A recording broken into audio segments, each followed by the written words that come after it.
सांगली आणि मिरजेत नशेची औषधे विकणाऱ्या टोळीला मिरजेत पोलिसांनी जेरबंद केलं होतं आणि या प्रकरणी नशेची वैद्यकीय औषधे इंजेक्शन वितरण करणारा उत्तर प्रदेश येथील मुख्य संशयित इंतेजार अली झहिरुद्दीन याला अटक करण्यात आली आहे। मिरजेतील महात्मा गांधी चौक पोलिसांनी ही कारवाई केली आहे आणि आत्तापर्यंत अटक केलेल्यांची संख्या 13वर पोहोचली आहे।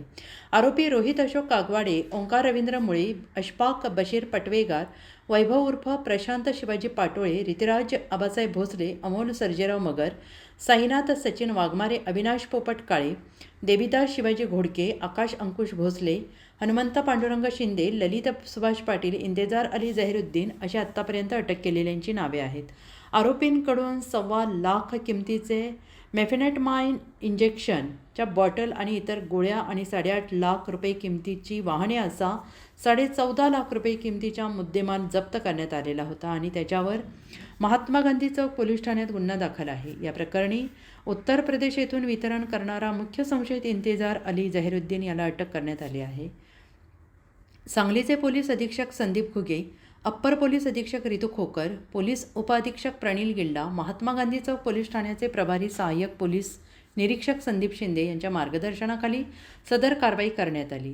पोलीस उपनिरीक्षक श्री संदीप गुरव, श्रेणी पोलीस उपनिरीक्षक Uday Kulkarni, Dhananjay Chavan, police head constable Sachin Kumbhar, Abhijit Dhangar, Abhijit Patil, Sarjerao Pawar, Suraj Patil, police naik Rahul Kshirsagar, Nanasaheb Chandanshive, police constable Amol Todkar, Vinod Chavan, Vikas Kamble, Rajendra Harge, Javed Shaikh, Mohsin Tinmaker, Sandeep Ghode, चालक पोलीस नाईक देवानंद नागरगोजे, चालक police constable Hanumant Kolekar, police उपनिरीक्षक Shri Kumar Patil, police constable Sumit Suryavanshi, police उपनिरीक्षक Afroz Pathan, police constable captain Gundwade, विजय पाटणकर यांनी या कारवाईत सहभाग घेतला आहे।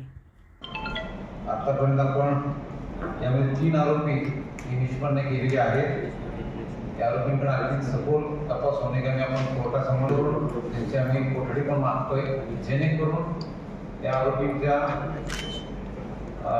कोठडी दरम्यान जे आहेत त्याच्यापर्यंत आम्हाला पोहोचता येईल। आता नुकतंच आम्हाला वर्षभरामध्ये मी चार्ज घेतला आहे की विविध संघटनांनी काही विद्यार्थी असतील किंवा काही यंगस्टर्स असतील यांच्यामध्ये नशेचं प्रमाण वाढत चाललं आहे। त्याचप्रमाणे आम्ही